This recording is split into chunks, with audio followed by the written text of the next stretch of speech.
Hey, welcome to Tabletop Skirmish Games. I'm Lee, and in this video we'll be taking a look at some new rules for fighting Warcry battles in the realm of beasts.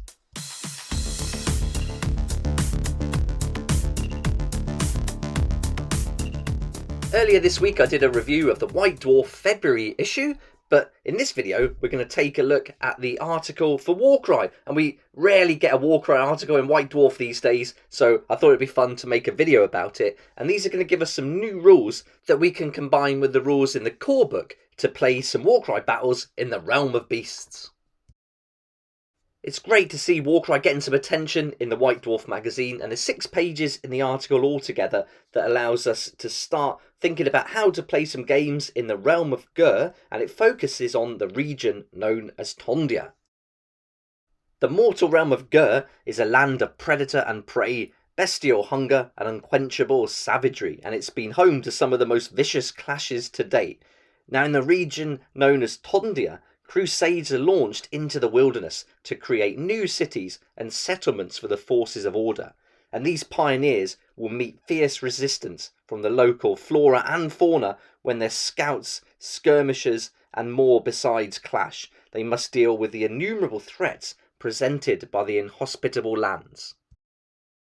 Let's get started taking a look at the rules. And so if you want to play Warcry battles and base them in Thondia, in GHUR, then all you have to do is set up the battle as you normally would using the rules in the core book, and you can find those on page 36 to 37. But you just have to change steps 3 and 4 and then follow the instructions that we go through in the video now. There's one other rule that's going to apply to all fighters who have the Beast rune mark, and this is called Thondian savagery, and we're in the land of beasts after all, so it makes sense that the beasts in Thondia are just a little bit bigger and, as it says here, more vicious. So all you need to do is add 1 to the toughness characteristics of all fighters with the Beast rune mark. So nice little rule, not too strong, but I think it's going to help you decide which warband you might want to start playing. Untamed Beasts with that Rock Tusk Prowler might be a good way to go, but anywhere you've got like thralls and things like that to bring into it, I think could be a good way to play the game now. You might also want to set up the terrain a little bit differently. Don't forget beasts have got that restriction where they can't go through doorways. And in the realm of GHUR, we might be out in the plains a little bit more, maybe in the wilds, or perhaps like protecting some kind of settlement. So this might influence the terrain we use as well. Now let's look at those rule changes for steps 3 of 4 of setting up the battle. So we're going through our battle plan, we've done the terrain card, we've done the deployment card. Now when it's time to do the victory card, instead of following the usual methods, now we can use the rules that are in the White Dwarf magazine. And then so for step 3, the victory card, and step 4, the twist card, we cover the rules that we'll go through right now. So here we've got step 3, which is the victory condition. And so we roll a dice on a 1 to 4. You then roll another dice and consult chart A to generate a victory condition. We've got chart A on the left here. And then on a 5 or 6, you roll a D3 and then consult chart B on the right. And here's chart A with 6 new victory conditions. And so these are all really themed into this realm of GHUR, and I really like them. They're really good. And I'm not going to read through them all here, but you can pause the screen and read through if you wanted to. But I'll go through the first one just to give you a flavour of exactly where they're coming from. And this first one is called Apex Predator, and only the greatest hunter can survive long in Thondia. And if there is no Apex Predator on the battlefield, after a fighter's attack action takes down an enemy fighter, that fighter becomes the Apex Predator. Then after a fighter's attack action takes down the Apex Predator, that fighter becomes the Apex Predator. And then the battle ends after 4 battle rounds, and when the battle ends, the warband that has the Apex Predator is the winner. And if neither warband has the Apex Predator, the battle is a draw.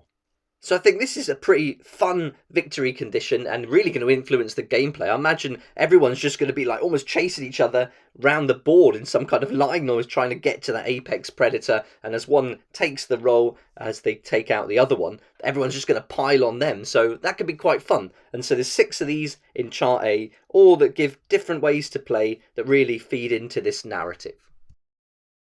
Then we've got chart B. There's only 3 victory conditions here, but let's have a look at the first one. This is called the never-ending hunt, and to prosper in the realm of predator and prey, the hunt can never truly end. The players will roll off, and the winner chooses who is the attacker and who is the defender. And after setting up the battle, the attacker then chooses one enemy fighter that is on the battlefield. Then the defender does the same. The chosen fighter is that player's prey, and each time a player's prey is taken down, they pick another enemy fighter to be the prey.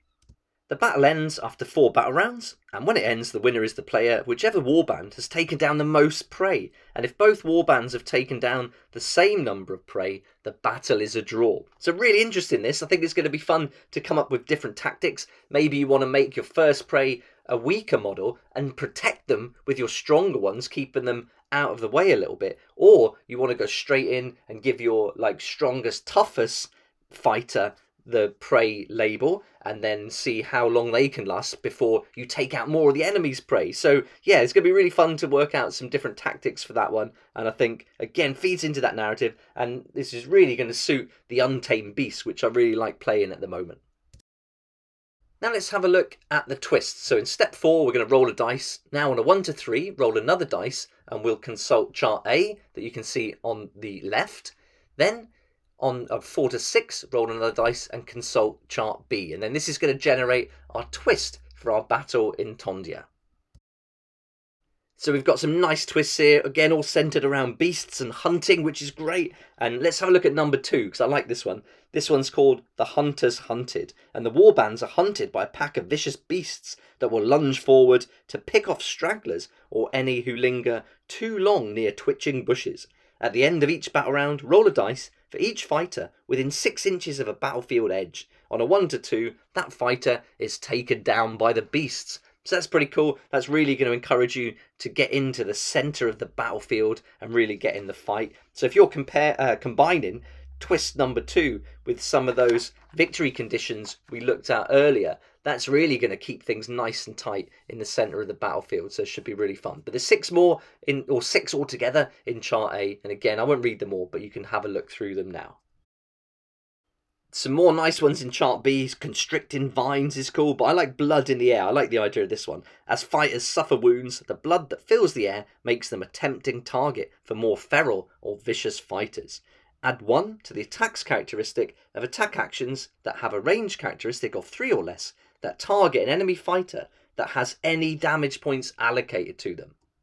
That's going to be really fun to play. And again, if you combine this with the victory conditions, like the prey that we talked about, then as you're attacking them and they're getting weaker, you can make more attacks against them and then take those prey out. So I like how these are going to mingle together and come up with some interesting gameplay. So chart B's got some really nice ones too. Now we've got some new charts for the Aftermath sequence, and the first one is called Riches of Thondia. And if you've played a battle and are searching for a lesser artifact, you can use the follow-in tables instead of the usual ones. You'll roll a dice, and on a 1 to 3 roll another dice and then consult chart A that you can see here, and then you can generate a lesser artifact from the battle in Thondia. Now on a 4 to 6 you'll consult chart B that we'll have a look at in a second.